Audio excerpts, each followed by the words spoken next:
So, last time we ended the East Blue saga, and I think I ended up starting to read Alabasta that same evening I created the previous video. I was finally ready to venture into the Grand Line. I had heard countless rumors about a mysterious organization called Baroque Works and the princess who wanted to save her kingdom.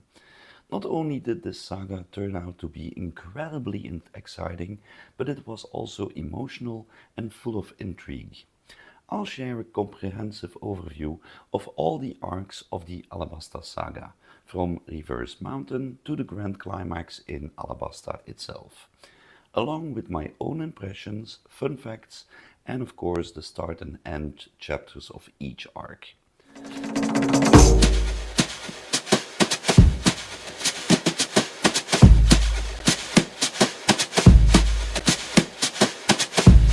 Alabasta Saga, the overview of the arcs. It starts with Reverse Mountain, then Whiskey Peak, Little Garden, Drum Island, and of course it ends with Alabasta itself. So I experienced these arcs in the manga form. The anime episodes sometimes differ slightly from the manga, and they would take too much time for me to watch. It's much faster if you read the manga. And I got more drawn into this story with each step. Let's start with Reverse Mountain. So after leaving East Blue, Luffy and his crew arrived at Reverse Mountain, the mysterious place where the sea flows upwards into the Grand Line. It felt like a strange, almost fantastical location. So, a couple of key events that happened in there. The crew meets Laboon, a giant whale covered in scars who has been waiting for years for a pirate crew that left him behind. Luffy and the whale have a brief fight, but it ends with friendship. Luffy paints a straw hat symbol on Laboon and promises to return. We hear for the first time about log poses, special compasses that guide you from island to island in the Grand Line. Did you know that Laboon, so the whale, was based on a concept that Oda used in early sketches? A lonely sea giant who kept waiting faithfully. Later, this is expanded upon Brook's storyline in Thriller Bark after Water 7. I did some research. I didn't read Water 7 yet, but I always like to deep dive into characters and search the web for interesting little facts, even if they come at the future. They might spoil some things, but that's okay. I like to know those things. For me, Reverse Mountain set the tone. The Grand Line is a bizarre region full of oddities, and even a massive whale can become a touching character. Then we arrive in Whiskey Peak. So I enjoyed the bizarre reception the Straw Hats received at Whiskey Peak, a town that supposedly gives pirates a hearty welcome. It immediately felt too good to be true. So it's revealed that Whiskey Peak is actually full of Baroque Works agents. They want to capture the Straw Hats. Zo's shining moment, he fights almost the entire group of Baroque Works bounty hunters on his own, and he wins easily. We also discover that Vivi, Princess Nefertari Vivi, and Igaram were actually working undercover for Baroque Works as Miss Wednesday and Mr. 8 in order to gather information on the real leader of the Baroque Works. The leader of the Baroque Works is Mr. Zero, who turns out to be one of the 7 warlords of the sea.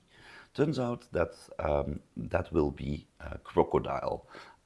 The name is not explicitly mentioned at this date, but again, I did some research, and so the leader will be Crocodile, which we will see in further chapters. I also found out that Vivi wasn't originally planned to be a long-term crew member, but Oda liked her so much that he gave her a major role in Alabasta. The fight scene where Zoro takes down many Baroque Works agents is a fan favorite, It shows just how strong Zoe really has become.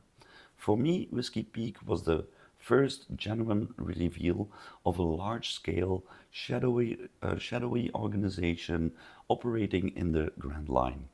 And introducing Vivi made me suspect there would be a big conflict ahead in her homeland. Guess what? I was right.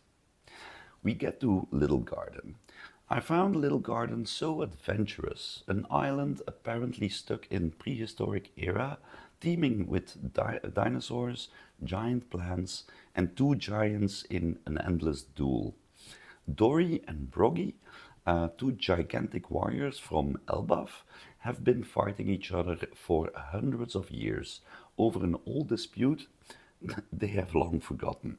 Baroqueworks agents Mr. Tree, who wields the Wax Wax fruit, and Miss Goldenweek try to trap the giants and the Straw Hats.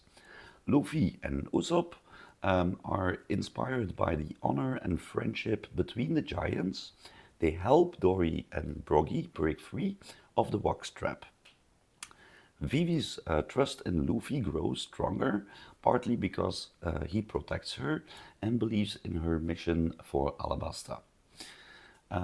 Did you know that the names Dory and Broggy are based on Dori and Broki from Norse mythology, which Oda playfully adapted? Always nice to know a little fun facts. And Little Garden refers to how everything there is actually massive. It's just gigantic.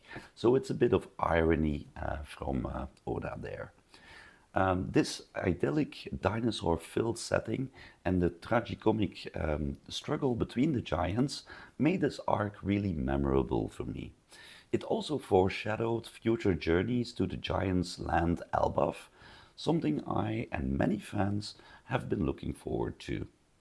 And we get to Drum Island. So after the heat of Little Garden, the crew arrives on a chilly winter island. I happened to be reading this during winter myself. It was snowing at that moment in time, which made it feel extra atmospheric. The story also became considerably more emotional. Nami falls ill. Sorry, Nami falls ill, so the crew searches for medical help. They arrive at Drum Island, which had been subjugated by the tyrant Wapol.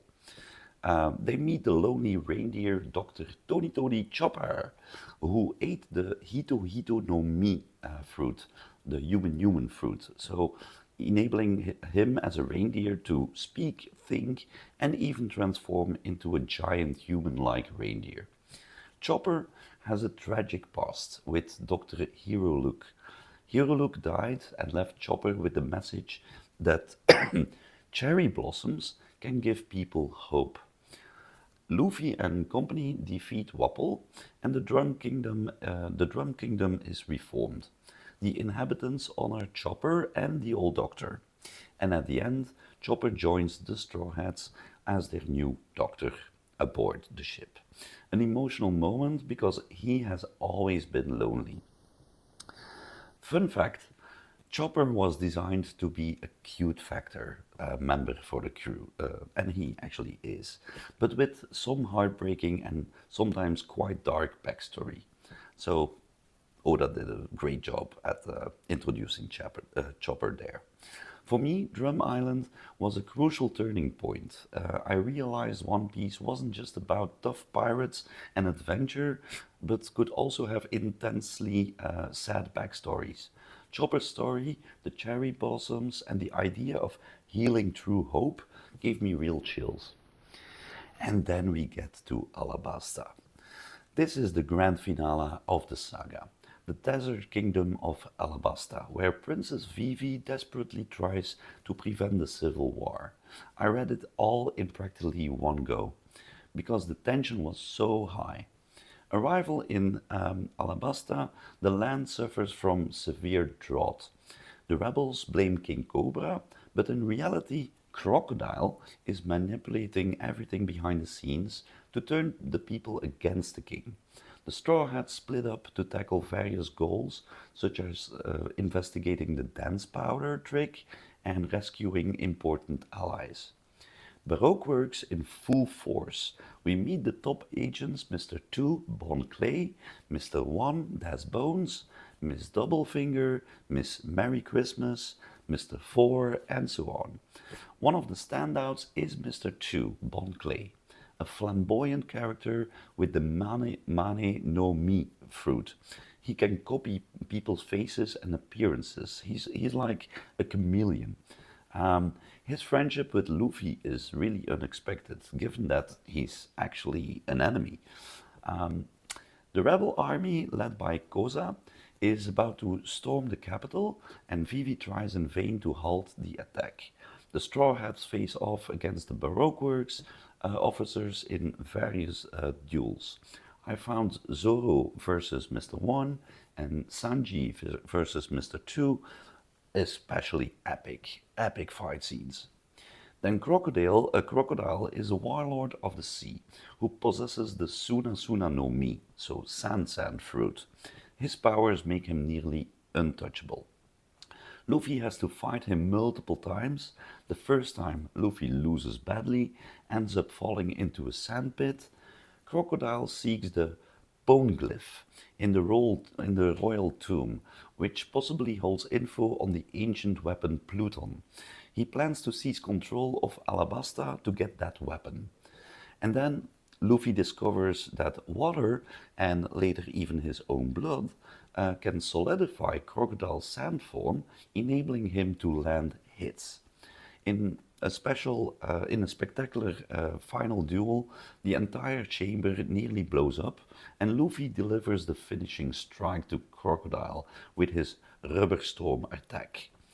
With Crocodile defeated, the civil war ends just in time. The rain returns to Alabasta, symbolizing hope. Vivi decides to stay in Alabasta to lead her people. In a moving scene, as the crew departs by the ship, they raise their arms in the air with an X marked on their wrists. Their silent way of saying, we will always be friends. So then you know Crocodile's code name is Mr. Zero, and that's a nod to the top position in the Baroque works. Then we also have an appearance by Tashigi and Smoker from the Marines. They are appalled that the world government trusted Crocodile as a warlord. This plants some seeds of distrust towards the government.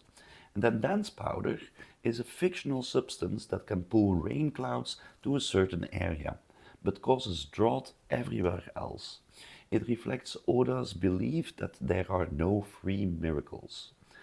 I found the Alabasta arc one of the most intense story arcs in One Piece up to that point. It genuinely felt like a full-scale war with manipulation, political intrigue and huge battles. Vivi's transformation from a somewhat uncertain princess to a brave leader really moved me. I was actually sad she didn't remain with the Straw Hats for forever.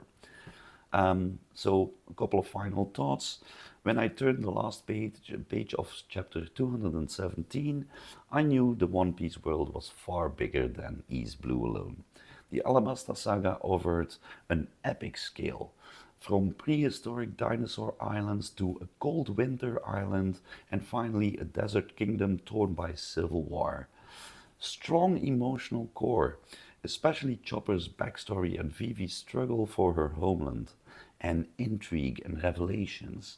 The Baroque works and Crocodile led me to further questions about the warlords of the sea, the poneglyphs, and the ancient weapons. Alabasta was, for me, the first truly large-scale conflict arc in One Piece.